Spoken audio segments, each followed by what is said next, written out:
એક મસ્ત વાર્તા. એક પરિવાર જેમાં સાસુ, વહુ અને નણંદ આટલા લોકો છે. હવે વહુ છે ને હજી હમણાં જ પરણીને આવી છે. એનામાં ખૂબ સારા સંસ્કાર છે. સવારે વહેલી ઉઠી જાય, પૂજા પાઠ કરે, બધા લોકોને નાસ્તાની તૈયારી, માતા પિતા છે તો એની પૂજા પાઠની તૈયારી, એને નાસ્તો આપી દે, બાળકોને ટિફિન તૈયાર કરી દે, એના પતિની ચા વગેરે નાસ્તો વગેરે બધું તૈયાર કરી દે. આખો દિવસ કામ કર્યા કરે. બપોરની રસોઈ, સાંજનું જમવાનું, જે કાંઈ છે કચરા પોતાથી લઈ, સાફ સફાઈથી લઈ બધું પોતે એકલી કર્યા કરે.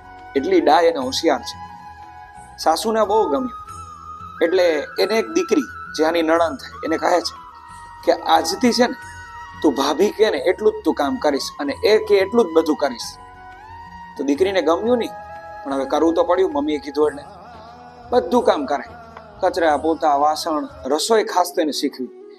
એનાથી વિશેષ કોની સાથે કેમ વ્યવહાર કરવો, કોઈ આવે તો એને કેમ રાખવું, કેટલું બોલવું, કેટલો વ્યવહાર આગળ વધારવો, આવું બધું એને શીખવી દીધું અને બહુ સારી રીતે શીખવ્યું. 2-3 વર્ષમાં એને પણ એની માસ્ટર બનાવી દીધી. બન્યું એવું કે હવે એની નણંદના લગ્ન થયા. એ પણ પારકે ઘરે ગઈ. ત્યાં જઈને તો જોયું તો એની સાસુમાં ખૂબ કડક હતી. બધા લોકો એવા હતા કે જરાક પણ ભૂલ થાય ને તો તરત કોઈને સંભળાવી દેવા વાળા. હવે આ આટલું શીખી ગયેલી હતી તો ત્યાં ગઈ તો એની સાસુમાં હજી કાંઈ કે એ પેલા જ સમજી ગઈ હોય એને બધું કામ પૂરું કરે. અને કોઈ એને કદાચ ભૂલમાં કાંઈ કે તો શાંતિથી જવાબ આપે, ગરમ ન થાય. એટલે પેલા લોકો સમજી ગયા કે આ બહુ સમજદાર વ્યક્તિ છે. હવે એ જ નણંદ એક વખત ઘરે પાછી આવે છે ત્યારે એની માતાને બધી વાત કરે છે કે મારી સાથે આવી આવી ઘટનાઓ બની.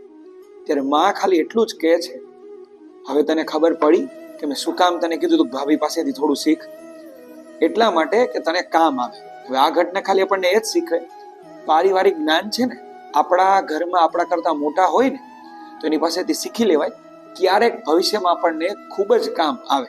જો વાત સાચી લાગતી હોય, ગમી હોય તો લાઈક કરો, શેર કરો અને સબસ્ક્રાઇબ કરો. Thank you.